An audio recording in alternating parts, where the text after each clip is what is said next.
So it's fitness week at Mind Valley, and I am pissed off this week. Let me tell you why. Came across this article in the New York Times. This is from just a couple of weeks ago. Let me tell you what it says. It says, in Asia's fattest country, nutritionists take money from food giants. Know what is Asia's fattest country? It's Malaysia. I'm Malaysian. I'm filming this in Malaysia. Malaysia is where Mind Valley HQ is based, and I grew up in this country.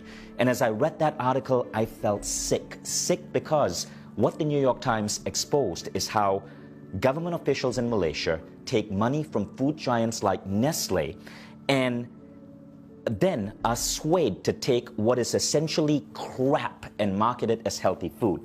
I want to show you something, and some of you in certain parts of Europe might be familiar with this brand from Nestle. It's called Milo.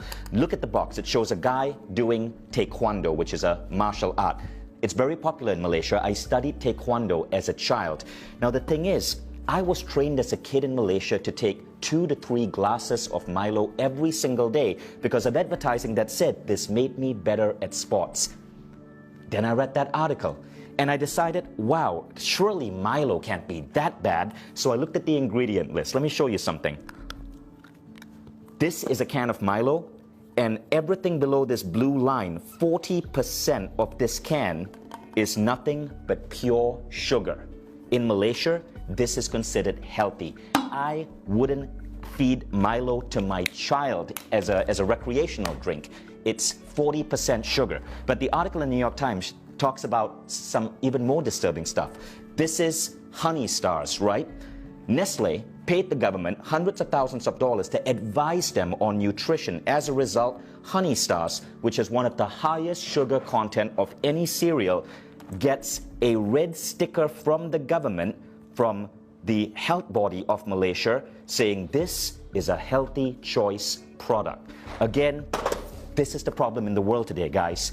Big pharma and food companies are not incentivized to make you feel healthier. They're incentivized to keep you sick. They're incentivized to keep you pumping your body with sugar because sugar makes you hungrier, so you buy more of their poisonous shit. Now, this isn't just a unique problem to Malaysia. If you're in Europe, you may have heard the controversy with Nutella. Recently, people had to sue the Italian company, Ferrero, that makes Nutella because they were positioning Nutella, which is essentially palm oil and sugar with a little bit of chocolate. They were positioning it as a breakfast food that is healthy because apparently it contains a tiny percentage of milk, which we also now know is completely unnecessary to the human biology. Now, if you're American, you're not off the hook as well. I went to school in America. I was a teenager in America during my college years. And as a 19 and 20 and 21-year-old, before I would rush off to classes, I would eat something called Pop-Tarts, right? Because I watched television and I was told that Pop-Tarts was a healthy breakfast choice because apparently it contained fruit. Well, what they didn't say is it contained artificial fruit, and Pop-Tart was nothing more than sugar and carbs. But I, as a college kid, thought that this was actually healthy. What we want to do in Mind Valley is help fix that. So this is why this week on Mind Valley, we're releasing my masterclass with Eric Edmeades of WildFit. You see, Eric and I believe that we want to help get rid of this horrible lie.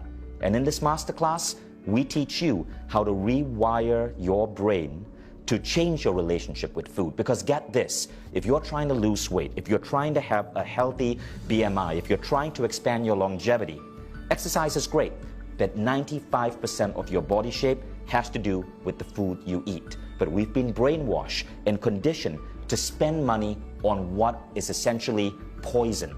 Now, let's fix that. We can unbrainwash you to help you eat food that's actually healthier for your body. And I just want to encourage you guys to check out this masterclass.